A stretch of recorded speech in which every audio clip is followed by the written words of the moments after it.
Hello again, and welcome back to another Final Flight podcast. We're here again with another brilliant guest, Sean Flanagan. How are you this evening, my friend? Very good, thank you. Yeah, very good. Survived the weekend and looking forward to going through it all. I haven't actually gone through it in depth myself yet. When you're there, kind of taking part, it's hard to really take account of what's actually truly gone down. Yeah, definitely. Like you had some good rides, and it's been a brilliant weekend. And this is our Cheltenham Ante Post countdown show, but we always like to review the weekend and see what it's sort of done to the Cheltenham Festival picture. So it's going to be great to go through it all. And again, thanks for coming on, Rich and Joe. We always have a belting weekend. Loads of winners on the podcast. So, Rich, did you have a good time over the weekend? I certainly did. No, it was good. I think I had more winners in the UK than I did in the DRF, but no, it was a good watch. Joe, it was a good watch, wasn't it? Apart from a certain little race that happened, but we'll get onto that later. Don't you worry. Yeah, no, brilliant. Obviously, it's always one you look forward to, isn't it? The DRF, and thankfully, I think we all had a bit of money on Jeroboam Mashing, who won for us, and that was nice to see. But yeah, great weekend, and can't wait to go over it now. Well, like I say, we'll go through the weekend, then we'll chat to Sean about a few horses, and we'll get stuck into our anti-post picks because that's what we love to do. Right, Sean, I'm going to come to you first if I can to kick us off the first race.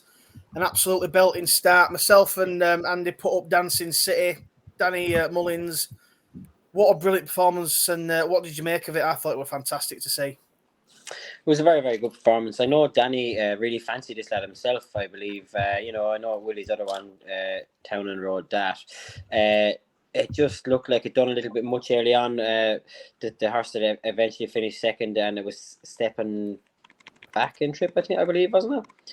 But stepping up in trip even. But look, I spoke to Paul afterwards. He said he done it too much in the first mile or whatever of the race. It wasn't ever like over burning the rope, but all 90% of the Gigginstown horses are bought generally with future in mind as chasers, and this lad looks like he's the very same. He's a massive big lad, and he'll come on from a fence. But I thought Danny was brilliant on the winner and very impressive at that as well. But his form is stacked up all along.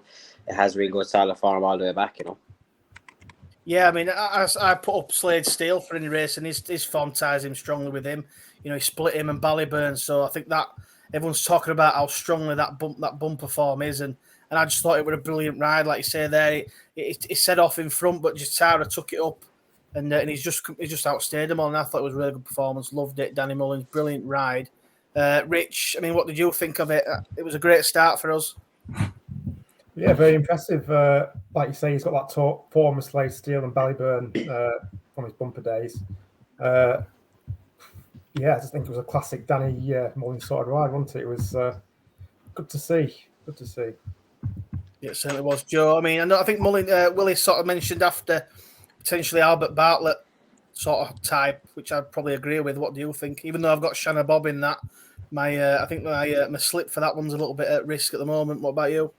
Yeah, 100%. I think obviously he was at 2 mile 4 before that. The step up and trip was probably going to suit because he come from a 3 mile point to point background, didn't he? But I quite like Jatara for this. It was a bit messy for her. Didn't jump that well. I think Rachel lost her right iron briefly coming round the bend, and then obviously I think Danny rode it well, didn't he? Because I think it was obviously wanted to go for it, and Jatara took it up, and he's just sat there, knowing that he will take it up in the straight, and sort of catch me if you can type of thing, because his horse is going to stay. And, like Sean said there, Predator's Gold done a bit too much. Lachlan pulled up. So, yeah, it was obviously a great start for Mullins. Probably not a great start for the punters because I think a lot of money come for Predator's Gold at the end, didn't it? But, yeah, no, great start. And sort of set the tone, didn't it? Mullins. I thought it was a great start for punters myself. I would cheer him on well and good. But yeah, a really nice horse and a lot to take out of that race, I think, going forward. So the Spring Juvenile, a very tight race. We spoke about it in depth. Willie had quite a lot in here. Sean, I mean, Cargizo, however you want to pronounce it, won it pretty convincingly in the end. I mean, a little bit of a bunch finish behind her, but him. How do you think he went? Do you think he can challenge the UK with Sagino? Well, it's obviously the $1 million question, isn't it? But this lad was very impressive. This rode like a proper good race, and they've gone a good gallop all the way. It's jumped and travelled, and it looked the winner kind of from a long way out. I know Townend was challenging away and that, but he was never really going to get to him, you know. Good form as well. Like the horse that it was second to on his first outing is got rock solid form as well, and yeah, it's going to be interesting. Like I'd like to see it, but generally the Irish form stacks up a little bit better than the UK form with juveniles. Last year maybe not so much, but this year I've ridden in a couple of juvenile races and they do look quite solid, you know.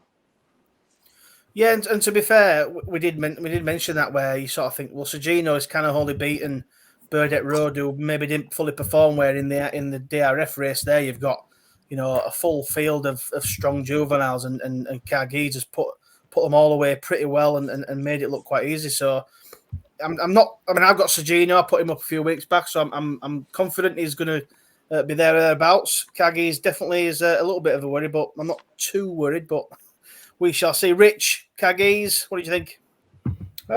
Yeah, very impressive. You know, neither of us backed him anyway. There was rumours that this was Mullins's best juvenile.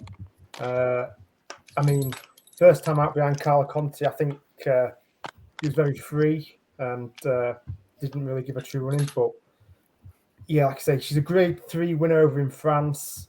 I think the form's quite good, so I think she's got a chance. But Sergino just looked that impressive over at Cheltenham. I think it'll be a tough ask, but yeah, she'll have to give him a run for his money. Yeah, I think you may be right, Joe. Juvenile race is always going to be tough, and one was always going to come out of the pack and win well. What do you think?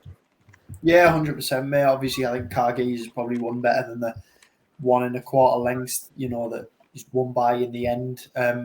Nice to see them Silks in front again, Kenneth Alexander, sorry. But the one I quite did like, was Margeborough. Looks a big horse, typical JP. We hear it all the time, don't we? Chaser in the making. I know Sean said it about Predator's Gold in the first, but I think this lad was, you know, he looked to me like a massive horse compared to the rest. I think he's quite encouraging. But yeah, Cargies is probably Mullins' best, but I'd definitely take Margeborough forward, put him in the tracker, to be honest. Fantastic. It'll certainly be a good clash on the that Friday of Cheltenham. Right, I'm going to move on to the big one, and I'm going to come to you first, Joe, if I can. Now, Sean, we've had a running debate the whole way through this show, and it was Facile Vega, Marine National. Me and Rich have been Facile the whole way through, even after he bombed out. Joe's been massive on Marine. Joe, what are your thoughts now after watching the Irish Arkle, and where do they go from here? I don't Where's know, Marine mate. gone? Where is it? He's gone. You know, there was excuses. I mean, to be fair, James, when I did ask you last time you were sitting on the fence before the DRF, you said you didn't have anyone in your team. But yeah, it was disappointing. You know, you're hearing everything after, you know, we heard it with for sale. You know, is it the wind? You know, what went wrong? They're taking him for scans. He looks all right. But yeah, he just wasn't good enough on the day, was he? You know, looking at the race now and looking at the Arkle, I really do like Founder 50. I know I let Tom won. But I think Founder 50 is a very, very solid horse. I like the way he travelled and jumped. She was just nicked on the line, wasn't he? I think coming out of that race, I think everyone knows and everyone wants to see for Seal up in trip. I'd like to see Marine come out and run again, but whether he goes to Cheltenham or not is a question now. But yeah, the top two are good. I think, is it a disappointing Arkle this year? I'm not too sure. Obviously, everyone was for Seal and Marine at the start of the season, and it's sort of out of the question anymore. But I do like Founder 50, to be honest. Still, 6-1, I think you can get. I like him. Look at that! He's deserted Marine already, Rich. Didn't take long, did it? Sean, so the Irish Arkle, I mean, it threw up one hell of a result. I mean, Danny Mullins again with a brilliant ride and treble on the day. What did you make of Marine and for Salvega and how the race was maybe run? And sort of who would you maybe take out of it going forward for Cheltenham? Yeah, it's a difficult one, really. Danny, as you said, brilliant on Elite Tomp again. Obviously, the run second in the Grade 1 at Limerick at Christmas was on a lot heavier ground and wouldn't have been seen to affect down there. Elite Tomp, and I'd imagine Cheltenham would be his track as well. I actually briefly thought for a stride or two that Fonda 50 was going to go away and win, and he just didn't. Facile Vega hasn't really done it for me this year. Even I know he won his beginners. I followed him down to the first and he landed in the middle of it, and he did get it together after that. But yeah, like when these really good ones bottom out, it seems to take him a long time to get it back confidence wise going forward. And I would have in the back of my mind about Marine National. Like there's a bottom out, and then there's like running as he did in Leopardstown on Saturday. Like he was not far off being the first horse beat, like, you know, and you just would have that worry in the back of your head, like they say about wind and this and that and the other, and they got it done during the summer, and like I wasn't broken. I wouldn't have tried to fix it myself. Look, but that's it. Like, you know, it mightn't be that. It could be something else. But I'd have left it. Yeah, it's interesting that they've done that wind, and you just don't know what sort of effect that's had now. Like you say, it looked beat quite a long way out, to be honest. I mean, Rich, we obviously were big on Facile Vega. I thought he run a decent race. He just looks like he wants to go up in chip, doesn't he? He seems to get outpaced. And the front two took it away. I mean, it's blown the Arkle market wide open now. I mean, it just opens it up completely, don't you think? Oh, yeah, for sure. I think I read somewhere that Patrick Mullins said that they probably won't run him over 2 miles again. So that kind of tells its own story. But the main thing was that he finished ahead of Marine National. That was the best outtake I could have come from that race. Yeah, Marine, I would be worried. You know, everybody was banging on about how good he was first time out, but he didn't really beat a lot.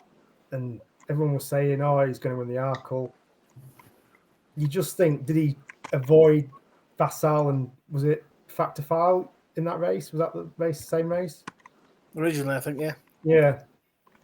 I just kind of think they knew that he probably wasn't going to be what everybody thought he was.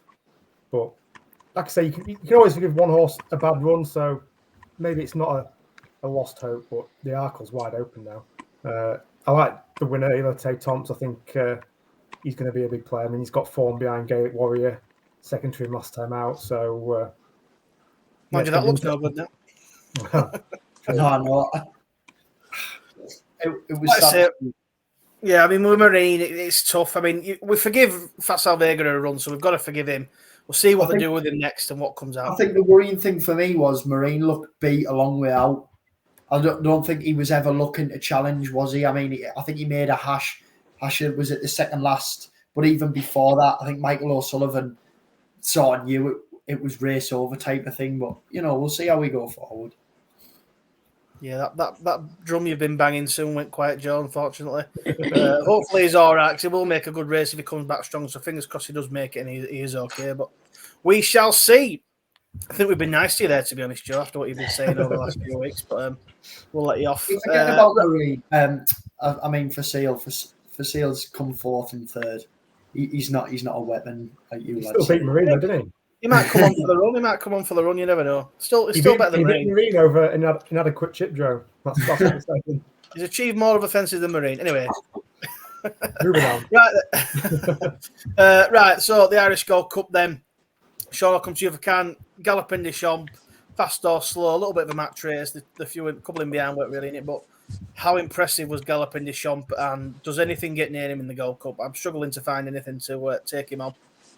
No, like it's actually very disappointing that there was only 4 runners in the Gold Cup. There was prize money there to be got and that, but I spoke to the lads afterwards.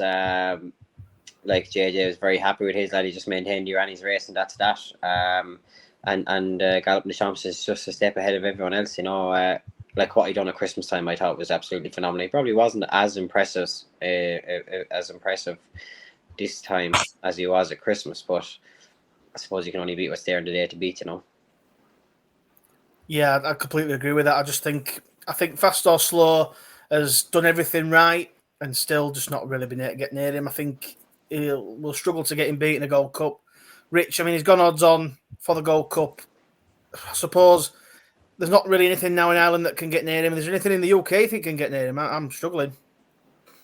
Probably not. I think he's pretty bomb-proof, you know.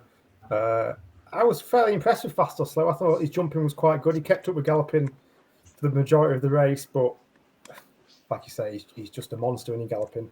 I mean, like you say, he's beat everything over in Ireland. He's beat the majority of the horses that he's probably going to face in the Gold Cup again, like your Brave Man's Game. You've probably got the Hon Press and Shishkin are the two horses that he's not taking on yet. Could they get anywhere near him? Probably not.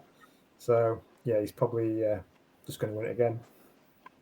Yeah, it's likely. Joe, I mean, to be fair with Fast or Slow, I wouldn't mind him maybe going for the Ryanair, potentially. I think you're not going to get near Gallop in the Champ. Would you drop back, potentially? The way he jumps, I mean, we talk about that race IQ. They were talking about how many lengths he was gaining on Gallop in the Champ at all the fences. He obviously jumps really well. Just maybe don't stay as well as Galloping. What do you think? No, 100. To be fair, I think he's done pretty well to get within, within a distance of Galloping. Like you say, he was very impressive, the time before, and he has been there. He's just got some engine, hasn't he? We sort of hear it all the time, don't we? Should the drop, we heard it with John Bon, should he go Ryanair, should he not? I think as a trainer and, as owners, if you've got a target all season, you should not go for it because, there's a world beater of a horse. I mean, it's sort of the same thing as State Man, isn't it? He's very unlucky to be in an era where Institution Hill's around. But no, for me, if Galloping de Champ is, on his A game, I think he goes and wins the Gold Cup. But, as Fast or Slow, you've got to take your chance, don't you? I mean, looking at the stats, what is it, 2-2 now or something like that? 2-1. What's that, sorry? 2-1. 2-2 now, isn't it? 3-1? 2-2? 2-2. 3-1. Definitely beat him. He beat him at Punchestown. He's beat him twice, and Galloping de Champ beat him here, and he beat him in the Gold Cup last year. Yeah. Yeah, so 2-2 now. I think, you've got to take your chance, haven't you? For me, you don't mess around with that. So, fingers crossed we see them both, but I can't wait to see Galloping de Champ again at Cheltenham. Yeah, I'll certainly look forward to it big time. Right then, so we'll move on to the next one then. We're going to talk about the Ryanair Handicap Chase. I mean, a couple of us were on Madara, the UK Raider, and a couple of us were on Pat Duro. Come on, Sean, what happened? What went wrong? I just didn't jump well enough. He's just too careful. I wanted to be handier than what I was, and usually he's a slick enough jumper, and he was always a good enough jumper, and he got that fall at Leopardstown 2 runs back, and he just seems to have gone really, really careful off the back of it, and I've made 2 right mistakes at 2 fences away from the stands, and then another right mistake at the third last, and I think he's actually run a really, really good race to get to where he has from where he was, Yeah, 100%. I mean, obviously, there were a couple of them snatchy jumps, but I think you made a bit of a move up the inside, turning in, and I'm thinking you're still coming with a really good run here. And to be fair, I think Madera just kind of got away from the field and just did enough to stay away from you. But we thought we were really unlucky, to be honest. We were proper shouting and bawling as you were coming in, thinking, "Come on, get there." But, I was the same. I just didn't jump well enough. And he's probably still well enough treated, but just didn't jump well enough. And he will have to get it. He will have to get it together because he even when he jumps the fence well, he actually doesn't make any ground. Well, that's it. They've got to get that confidence, haven't they? But hopefully he will do. I mean, Rich Joe, we were on the UK. We had a bit on the UK Raider Madera. Pretty impressive, I thought, in the end, Joe. Yeah, 100%, mate. To be honest, I hope that sort of shows, the UK, you can send horses over, that's what we want to see, especially handicaps. There's a big pot there. But yeah, looking in behind, I quite fancied Solness, to be honest. But yeah, Sean was saying there, he sort of didn't jump too well. You always worry with a horse, falling. Are they gonna come back? But yeah, I think the English horse, was well in there. I think he was not far off. Well, he was carried the top 3 were giving him weight. He's travelled strong, he's jumped well, and he's quick and nicely. So, he's won fair and square, really. Yeah, I mean, that was a big talking point because we obviously had the Irish lads on and we were speaking about UK sending more over, not necessarily the top grade ones or whatever, but even though they are there to be shot at, these other races, they're there to have a crack at, Rich, aren't they? It would be nice to see more go over, but whether that'll happen, I don't know. What do you think? No, exactly. It was good to see, the winner took home, I think, €60,000. So fair play to him. Hopefully, Massive pot. like you say, it just kind of encourage other trainers to give it a go, roll the dice. But like you say, it was a good horse. Looking into the form, it beat a horse called Calico. It's now rated 142 over here. So yeah, he's beat some good opposition, and fair play to him for coming over. Yeah, fair play for having a crack and getting the rewards in the end. Right then, so the last race on the Saturday. I mean, we were all on Jeroboam Machan, and it was a mega impressive winner of the bumper. Sean, I mean, you don't get many impressive bumper winners like that. And obviously the news has come out today that unfortunately he's out for the season. I mean, They must be absolutely gutted for that to come through. But I mean, he was so impressive. What did you think? You'd have to be, yeah. Like you haven't seen bumper winners like it really. Sometimes you see a horse win the bumper and they take your eye, and you ended up being the likes of State Man or some of them, and this lad probably would have fallen into the same bracket. He was ultra impressive, and probably what made it more impressive was he'd had the likes of Redemption Day and obviously Dream to Share. Now, two of those, whatever about Redemption Day, he probably has run his race, but Dream to Share probably hasn't run his race, to be fair. But he has some proper horses with some proper good bumper form, and he made him look fine and ordinary now, to be fair. Yeah, I mean, I was mega impressed. I mean, we spoke about him, the form with obviously DB Cooper, who's unfortunate with us, but his form really did stack up. I mean, Joe, we spoke about how well his form did stack up, and he's just the way he's travelled through that race and put it to bed. And like Sean says, they're beating some really good horses in behind. I mean, they just must be absolutely gutted that he's out, because I think there have been many, many people jumping on him for the bumper, and unfortunately he's not going to make it, but hopefully he makes it next season. Yeah, 100%, mate. I mean, like Sean said there, you don't see many winning like that. And it's one of them where straight away, 3, 4 out, your eyes drawn to him, and then 2 out, you're thinking he's moving comfortably here. Can he find something? And, Derek O'Connor's sort of got stuck into him, and he's just pulling away. And, that's when your eye does get caught when you're like, right, this is a serious horse. I sort of expected him to be in the green and yellow / gold colours, turning up at Cheltenham, but obviously that's not going to be the case anymore. But yeah, he's got some rock solid, form to his name, and that only boosts it. A Dream to Share disappointing, but what you can only beat what's in front of you. He can't sort of be the judge of that, if they're going to run the race. And yeah, like very, very impressive. I was surprised he went off at 12-1. To be honest, you normally see a bit of a gamble or something like that. I think I backed him on the morning at 11s. He come into about 9s, and then he went off at 12. So I mean, I'm not complaining. It was a nice win, but yeah, I was surprised there wasn't more money for him. Yeah, I mean, we were hoping there were going to be some support. There was a little bit of support from when we did the show. I mean, Rich, it's obviously unfortunate he's got injured. I mean, he was caught sort of straight into favourite for the bumper, and now it's straight back wide open again. Yeah, what do you think? Yeah, it's good to, he's probably the best bumper win we've seen so far this season. He travels really well, and then just as soon as the button pressed, he just went, didn't he? I mean, I kind of touted You Ought to Know back on the pod, and I thought he ran well to get second, beating Redemption Day and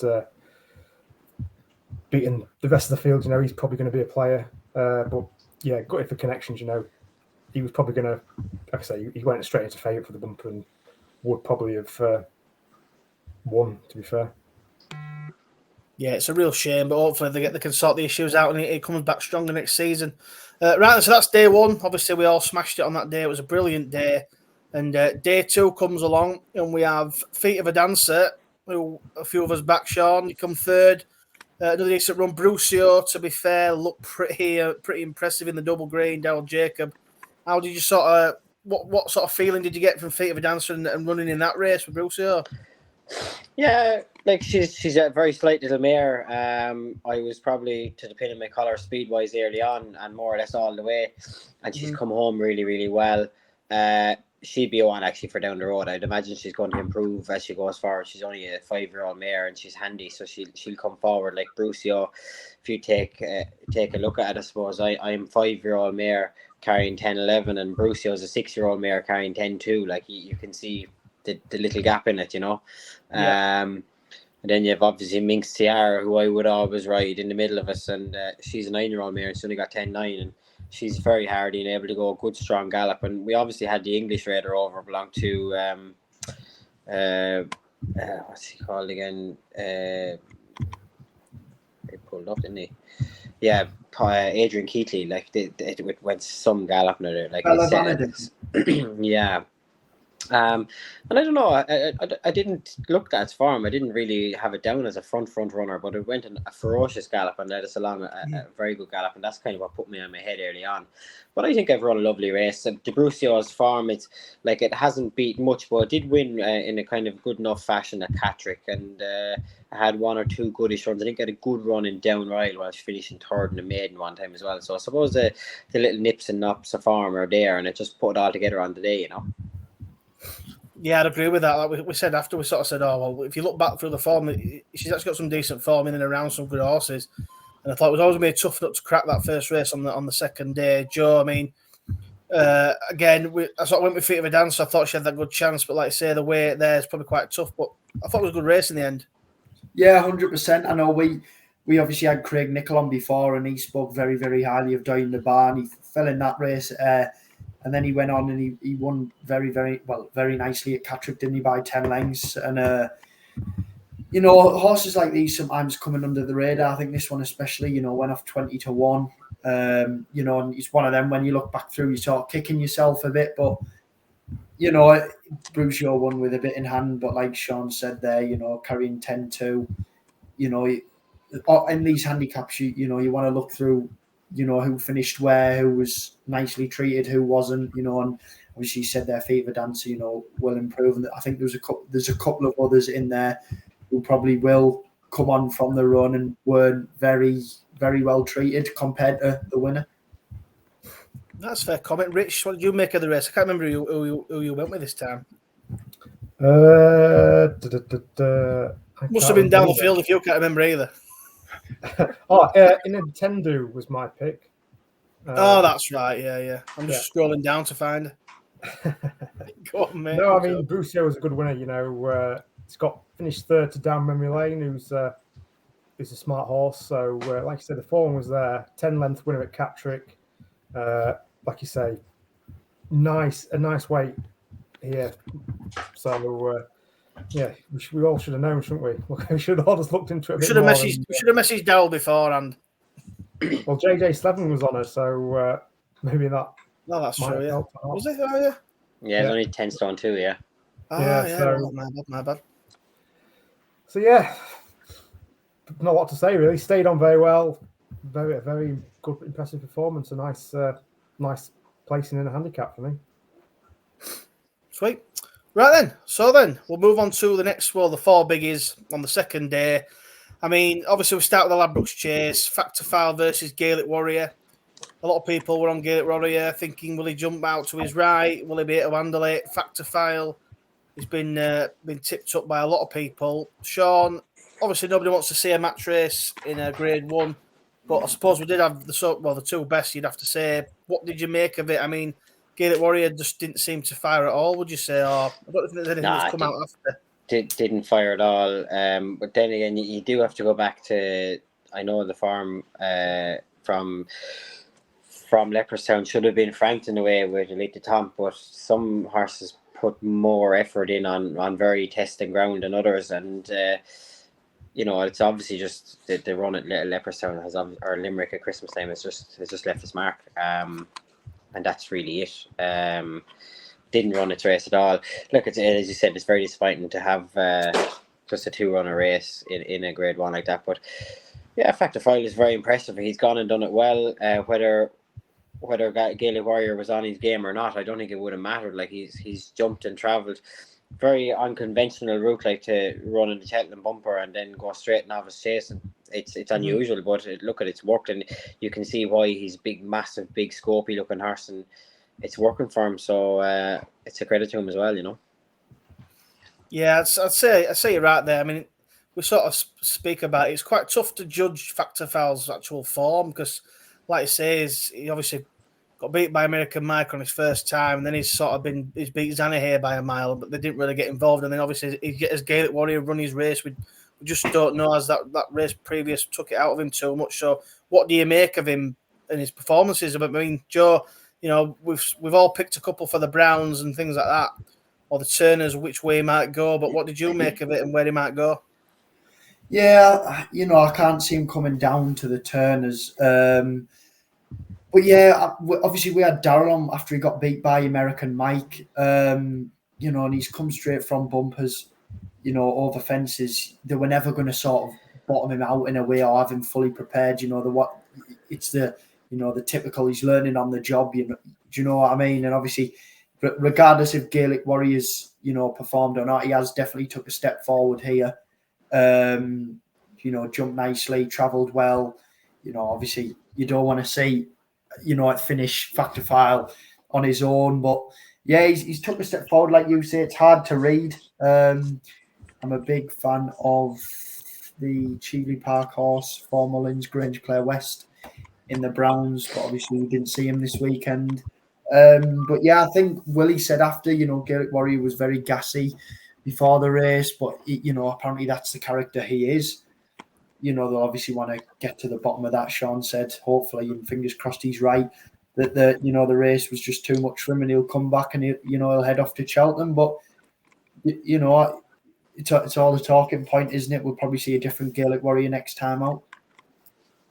Yeah, I mean, we probably will. I suppose the question would be for Gaelic Warriors, where is he going to end up? Do they go up in trip, down in trip, Arkle and turn? We just don't know, do we? I mean, Rich, it's just completely up in the air, Mullins bingo at the moment with Gaelic Warrior and these horses, isn't it, after that? Yeah, it was a strange one, you know. I know Gaelic kind of bombed out, but I think I've read some of the time that Factor File put in, I think was still fairly a decent random jump performance. So, like I said, you can't really knock it for that. It was disappointing it was only a 2-horse race, like you say.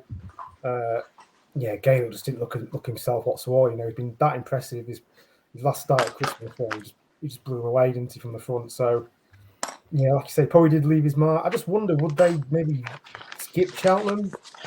Maybe he just doesn't go that way around. It just doesn't suit him. I mean, it'd be a disaster for my team. I captained him the week before, so that'd be a nightmare. But like I say, you can always forgive a horse one bad run. So if he was to rock up again, he still probably is the best horse in the field if you just go Turners, say.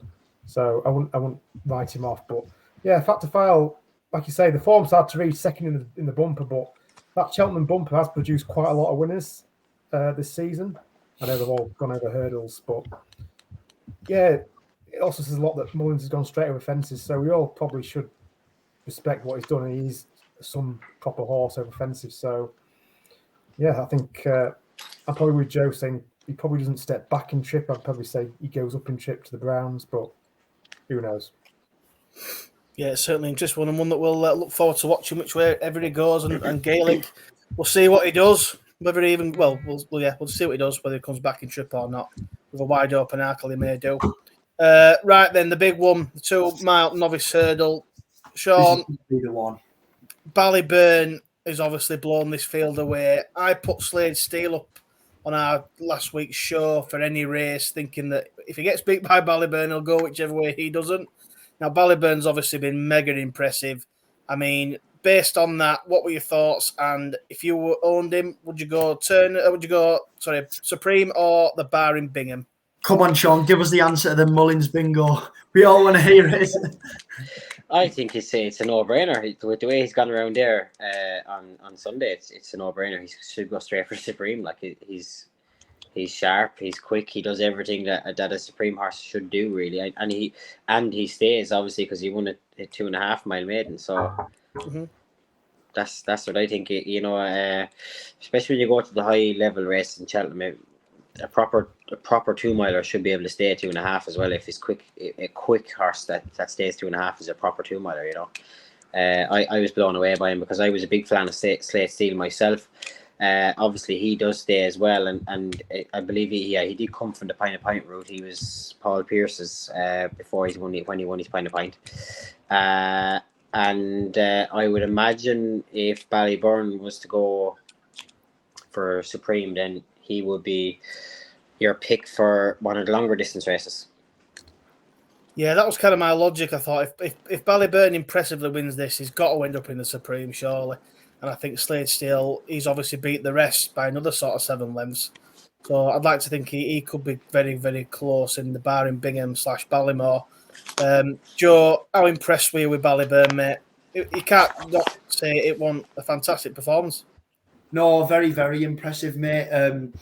Obviously, I think the time before, was it when they emitted the last, and he went round and Paul sat on him and he just went, and that was the same here. I thought Paul's. I know not a lot of people say he probably just sat on him, but I thought Paul rode a brilliant race. He let them sort of go off, and as soon as he felt the pace slow down, he knew his lad would stay. He knew he had speed as well, and he just took it up and went. Like you say, Slade Steele's finished 7 lengths ahead of the rest of the field. Kingsfield, sorry. Behind him, there's some decent horses in there behind him. But yeah, Ballyburn, I do have a nice anti-post slip on him for the Barring Bingham, Ballymore, whatever you want to call it. But yeah, I think he goes to Supreme now. I mean, when you do look, Willie does sort of send a speed horse to the Ballymore, and he likes to send a bit of not a steer, but a more staying type in here. Every year they go off an absolute ferocious speed, don't they? And it's normally the one who can stay on. And Ballyburn's got speed and stamina. He looks solid for me, to be honest. Yeah, I agree with that. I think go on. I think very, very solid. To be honest, I'm trying to avoid the non-running or bet route for him, but because I think you can still get 2-1 in places. The Supreme, I mean, for me, do the English have much? I don't think so. He's beaten everything in Ireland. If he goes there, he wins, doesn't he? But we discussed it, a couple of days ago as well. Mullins has also got Reading Tommy wrong, Antique. He's got a strong hand in the Ballymore anyway. Does he have a Supreme horse apart from Ballyburn? I'm not too sure. For me, surely he goes Supreme. I suppose there's mystical power, but I mean, Rich, he's just got the full package, hasn't he, Ballyburn? I think he'll kick the festival off with a win, I think, if he goes Supreme. Yeah, very impressive. I had my doubts about him going 2 miles after watching him get beat by Firefox first time out. I just thought. I suppose Firefox did have the fitness edge on him. He had a run. Yeah, I suppose that's probably the reasoning, to be fair. I mean, you maybe thought after that, yeah, he needs to step up and trip, and obviously he won over 2 mile 4 next time out, very impressively. His hedge carriage, I'm not keen on it. He's quite low, isn't he, when he runs? Classical Dream vibes. Yeah, very, very much so. But yeah, you can't be impressed. 7 lengths, beating Slade Steele, King of Kingsfield. They're decent yardsticks. So, like you say, whichever way they go, he probably just wins. So, I guess it's whatever race the owners want to win. Classical Dream done this route, didn't he, as well? Sean, just Rich mentioned there about Ballyburn's head carriage. Would that be a problem for you? Is that something you look at and you think, well, is it a bad thing? Is it a good thing? Do you know what I mean? Does it bother you? No, well, not really. Obviously, if he's carrying his head out maybe a little bit, you'd wonder maybe that win. But when horses carry their head down low, they actually they're more balanced horse the lower they carry their head, seemingly something along them lines. So it definitely wouldn't bother me. No, not at all. Yeah, I think he's the next big thing. I think put that form behind Firefox away. I think Firefox had the fitness edge and he's just looked a superstar since that, and he's only getting better. I think so. I think anyone taking him on in the Supreme is at their peril. I think. Sweet. So the last couple then, and then we'll move on. The El Fabiolo, the Dublin Chase. Sean, bit of a. Obviously, we had John Bond over this side, and he's bombed out and been beaten. I mean, does anything get? Won't spend too much time. Does anything get near El Fabiolo in that champion chase? No. Luckily, he was very, very good again. Yeah, very good again. It's hard to say, Jambon. I think his chance is gone because the way the race has worked out. He's had a very, very hard race.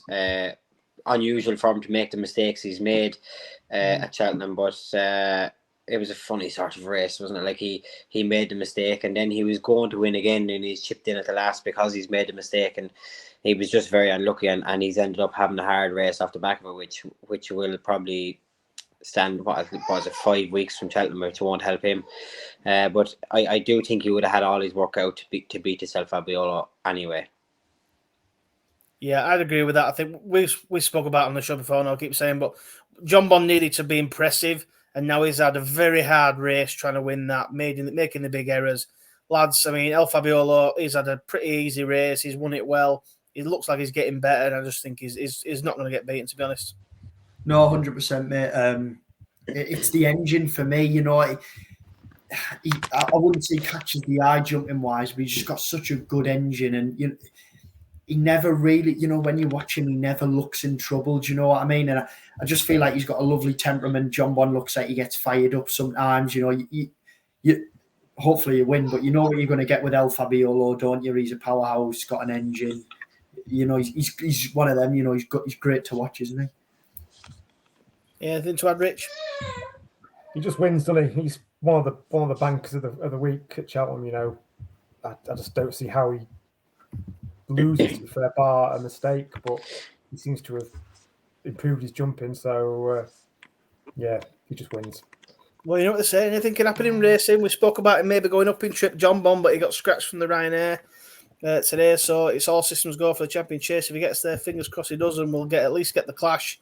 Right then, so the last one, and then we'll move on, talk about a couple of your horses to follow for Can, Sean, and then we'll finish on our anti-post picks. But State Man obviously won again, the Irish champion hurdle. Impressive as you like. I thought Bobble and ran well in behind. Come on, Sean, can he in any way, shape or form get anywhere near Constitution Hill at Cheltenham? That'd be a big ask, wouldn't it? He's very unlucky, I suppose, that the fact that he's a step above the rest, and he's just seemed to be around the same time as something that's even a step above him again.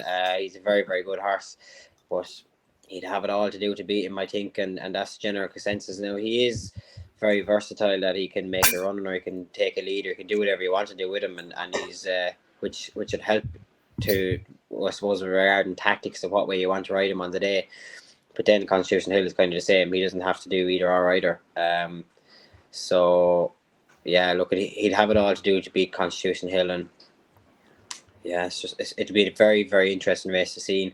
I don't get it either. Some people saying like the Constitution Hill should be going chasing and he's a Gold Cup horse. Now, I don't think he'd stay. I think he's too quick. Like he's an absolute rocket. Like I just don't see why anyone, if I was an owner or had anything to do with him, why I'd want him to jump fence. He doesn't have to. Like, he can be the top of his game for as long as he wants to be, as long as he stays sound. So why would you bother?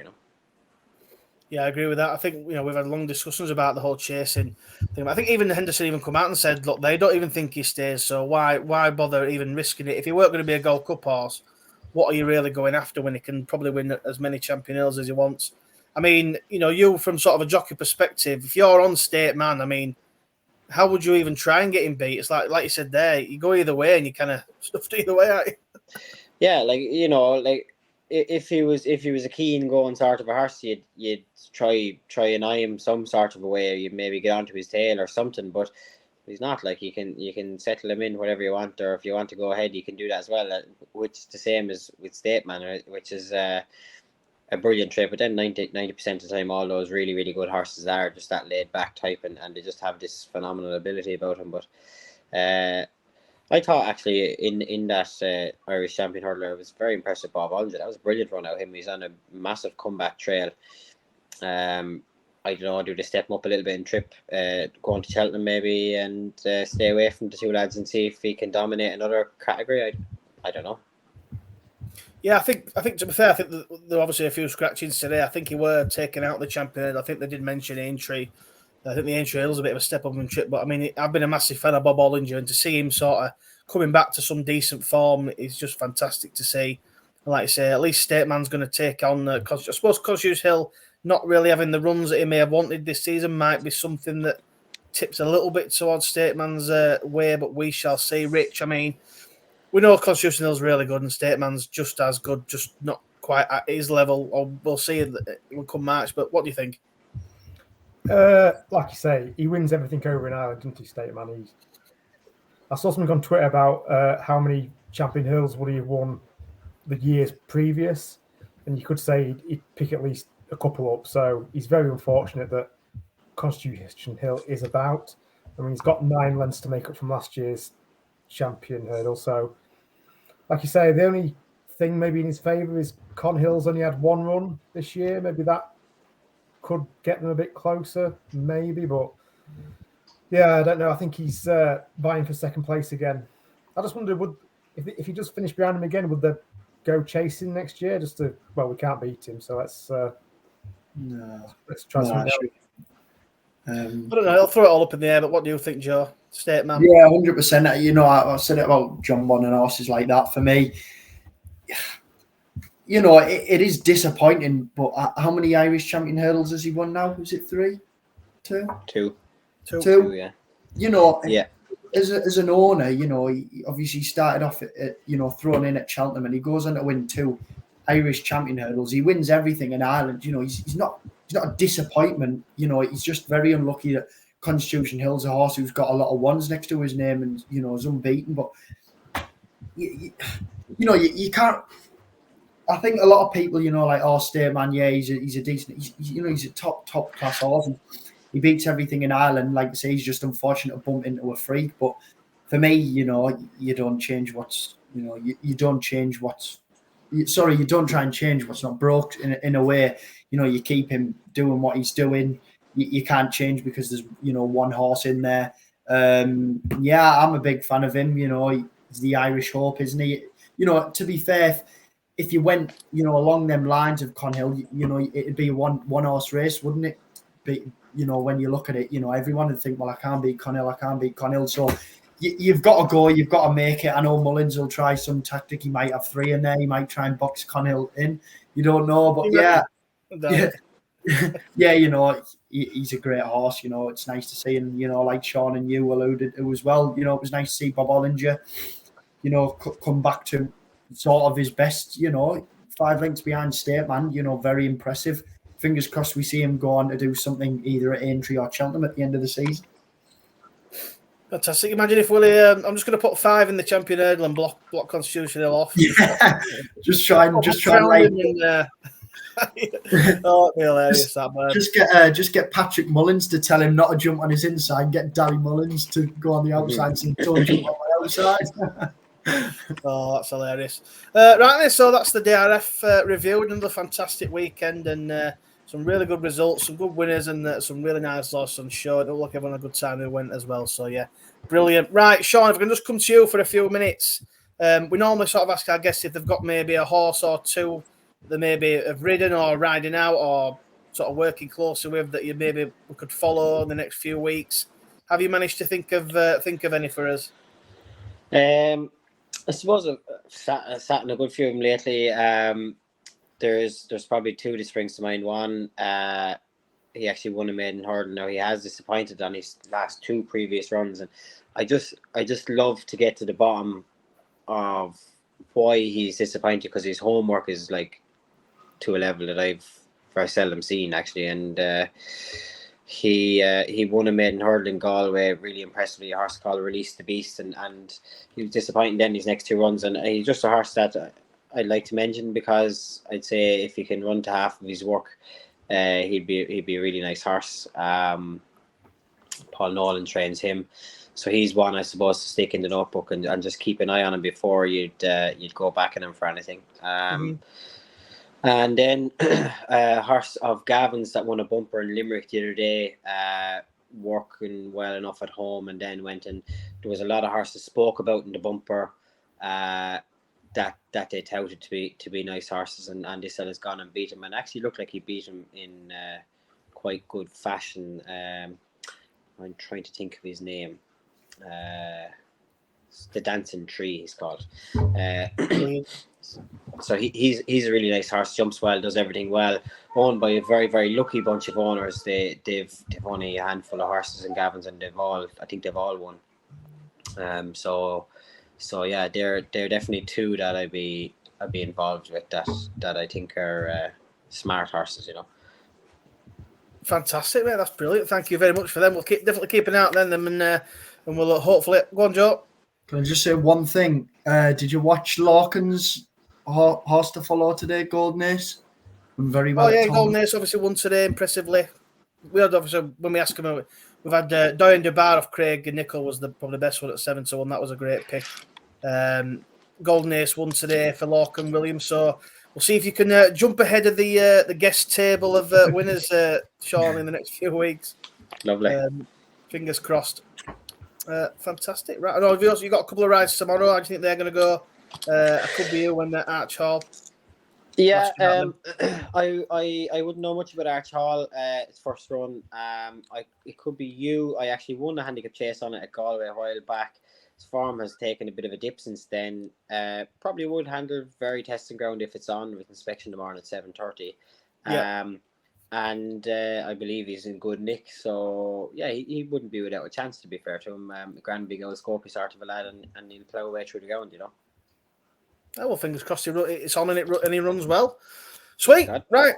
So what we'll do now is then we obviously come to the final part of the show where we add our next anti-post selections in. God help Rich. He's obviously had a bit of his team's taken a little bit of a hit so far.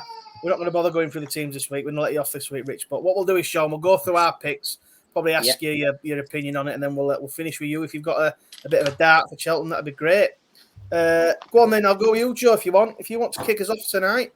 So Who is your week 13 selection? I'm going to kick us off tonight with another poke in the Arkle, and I'm going to choose Founder 50 at 6-1.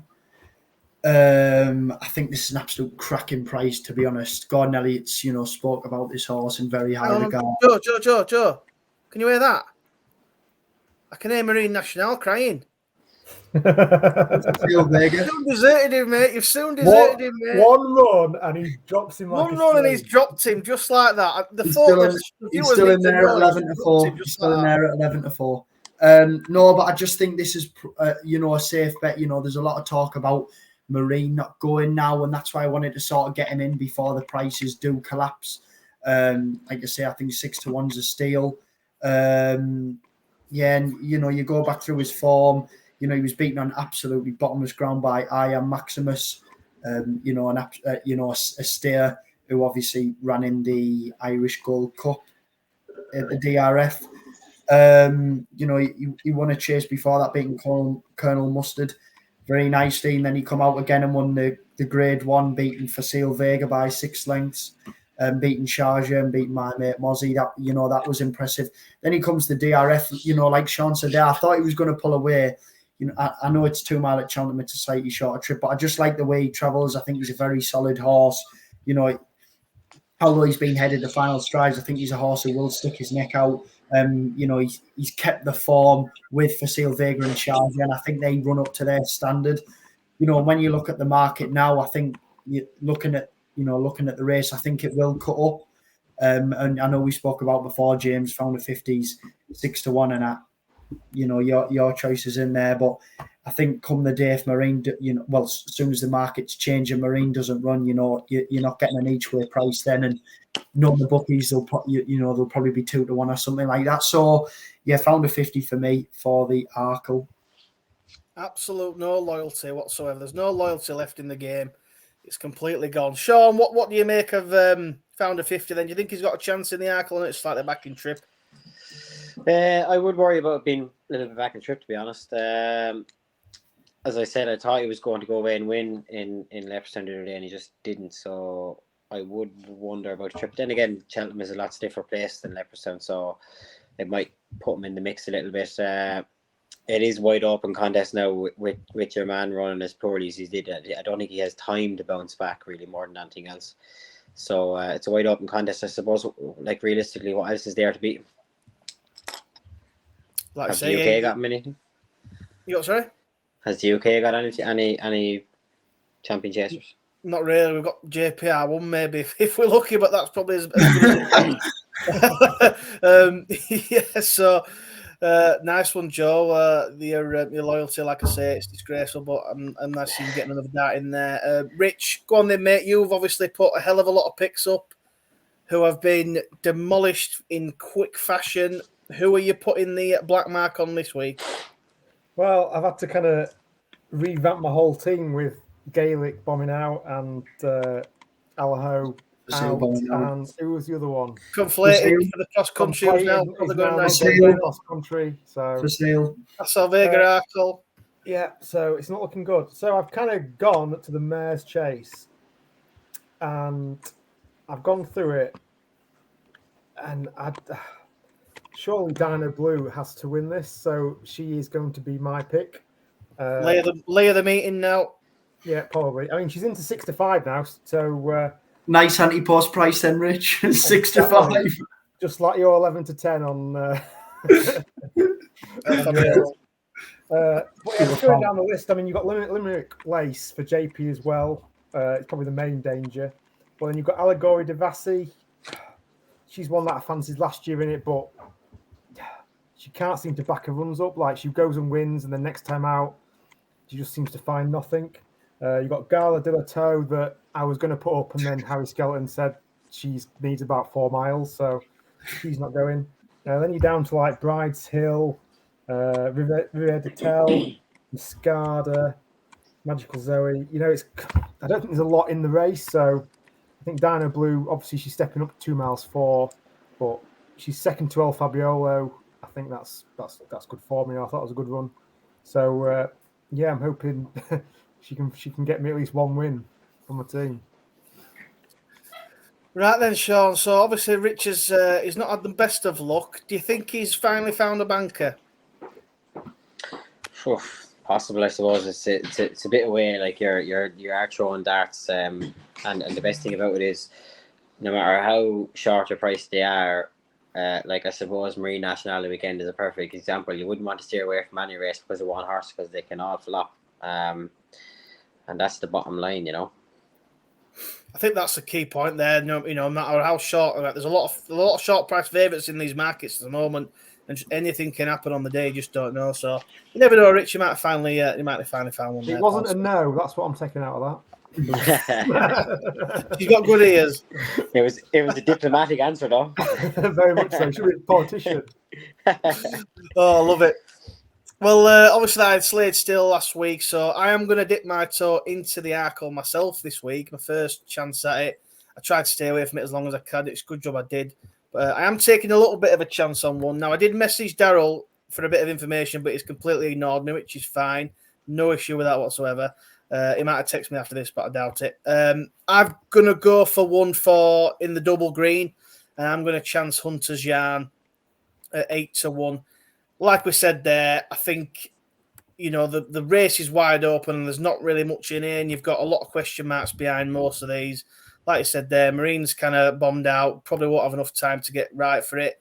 Ilate Tompt, I think, probably wants a little bit further than the Arkle trip, as maybe shown at the weekend. Found a 50, I kind of maybe did as a bit of a danger there, Joe, so I think you've got a decent one there. And Facile Vega and Gaelic Warrior, I mean, Gaelic Warrior, obviously, I probably won't touch after that race.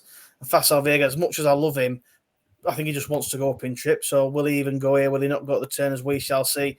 And I just fell on Hunter's Yarn. And, you go back through his form. He fell on his chase debut when he was completely about to bolt up, which is fair enough. It happens, you know what I mean? And then he's made up for that by winning by a long way.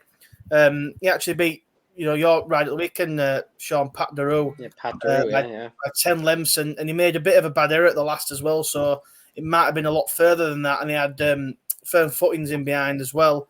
So the form does kind of stack a little bit. Obviously he's got to improve on his jumping a little bit, but it's just giving me sort of trust his jumping.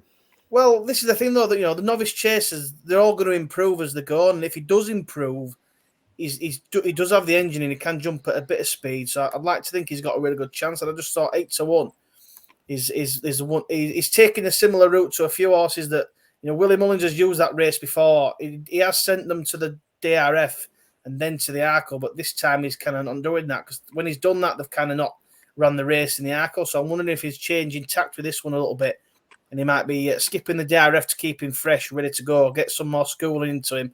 And if Daryl could maybe ride him, that may be the one to be on. So I'm going to take a chance on him on the Hunter's Yarn for the Arkle. What do you think, Sean? Yeah, he was probably unlucky the first day he fell. He just he kind of half guessed at the last and ended up kind of sliding along on his belly. Mm-hmm. He was quite impressive the last day, but he'd want to be beating a handicapper like Pateru more than 10 lengths to be an Arkle winner at the same time too, I'd imagine. But then again, as you said, he's only had to beat what was there on the day, and he's beaten it well, so he could have beat him 20 lengths at the same time, and then it would put him in the reckoning for that kind of a race, That's the thing. I mean, like you said there, with taking punts on novice chasers after 2-3 runs sort of thing. So you just don't know what's going to improve at what rate. And I just thought taking the chances in with his question marks against the rest, I've no issue with that. And fingers crossed, we might not see him until the Arkle potentially, but we shall see. But yeah, fingers crossed. Right then, Sean, have you got what? Who said that? No, fingers crossed. Yeah. I have. So do I only get one pick? I do. You can have a couple of picks. Just give us winners, Sean. Just give us winners. What is the winners? Yeah. I fancy Manila Kakunar for the Brown Advisory. I think he was very good at Navan the last day. His jumping was probably too good. He'd need to get a bit slicker, but I do think going to the likes of Cheltenham fence, it would come down to the defences in Navan are a big old fence, and he just overcooked it a little bit and was a little bit careful up and not careful underneath it now, just a little bit up in the air and made a bit too much of a shape at times. But I do think that will come down. So I fancy him. And I think he could run a big race, and he's obviously a Grade 1 winner, so he has the form in the book. Then, as I said, I suppose Late Steel, if he was to go for the Ballymore or wherever that was, I think he'd have a very, very big chance. And I have a big fancy for Florin Porter for the National Hunt Chase, 6-1. Love it. We've spoken many times about Florin Porter, and like I say, I think he was scratched from all the other races, wasn't he? So his target's the National Hunt Chase. He's got a massive chance, surely, and he's got the Cheltenham form. He stays all day long. I really like that pick, to be honest. That's it.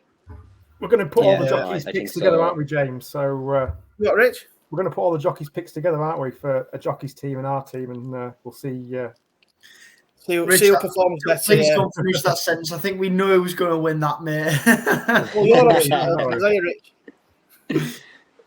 Yeah, no, I like your picks there, Sean. Thanks for giving us a few of them. I mean, Slade Steele's my captain. I got him at any race. We did a captain thing to double his price, so I'm on him at 12s, whichever way he goes. So fingers crossed he goes and wins. Happy I really days. do like him. Yeah, James copped out and didn't nail down one particular race. I bottled it and put any race. I thought if I would stick the captain in there, that's to me that's value. Having getting battered by Ballyburn, but yeah, fingers crossed. Right, that's us. So thank you once again. So Sean, obviously, thank you for coming on and giving us your time. We've massively appreciated it. Have you enjoyed yourself? Yeah, no, happy enough, and give me a call anytime at all. There'll be never a bother. I'm delighted to be a part of it.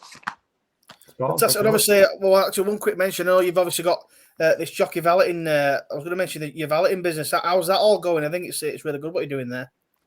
Yeah, no, look, it's grand. It's kind of getting to the point where I suppose it's not self-sustaining, but it's getting to the point where I kind of have my head around it now, and I'm trusting it a little bit more. You know, when I started out, you're double checking, triple checking everything to make sure you have everything you need, and now I'm starting to trust my system, as I call it, and it's falling into place, and I'm enjoying it. Steph and Lauren, my wife, does plenty of work in it as well, and you know, it's a full-time job, and I'm still fully committed to riding, so it's full on, but sure, what's not. So it's like you say there, that the more you do it, and the more you get confident at doing it, and I'm sure it'll get a lot easier. And like I say, we wish you all the best with that. I think it's fantastic. So happy days. Cheers. And like I say, thank you for coming on. We'll hopefully have again another time, or maybe next season when we come round again. We'll be tapping you up, and you'll have your phone going off the wall with us buzzing you. So I'll try to bother you too much. Rich and Joe, have you got any last words before we go? Yeah, brilliant. Thanks for coming on, Sean. Obviously, it's always a pleasure having, you know, such high-class jockeys on, and, you know, can't beat that, can you? A jockey rode in the DRF to review it with. Brilliant. And thanks for your insight. Stuff's been brilliant. No, thank you very much. Appreciate it. Yeah, thanks for coming on. You know, it's good to have somebody on that knows what they're talking about rather than us three clowns just nodding on about what we say that. farm book wouldn't be great now. Wouldn't be very deep in my half. So. But yeah, like I say, another good show. So thank you everybody for watching, guys. Again, it's been a brilliant weekend. So fingers crossed we'll carry on. We'll be back next Monday with another guest lined up, and we'll be back on Thursday for the weekend preview. And all systems go for Cheltenham. So thank you, Sean, Rich, and Joe. Thank you for watching. Subscribe to the channel, and we'll see you all again next time. Thank you and goodbye. Cheers. Thank you.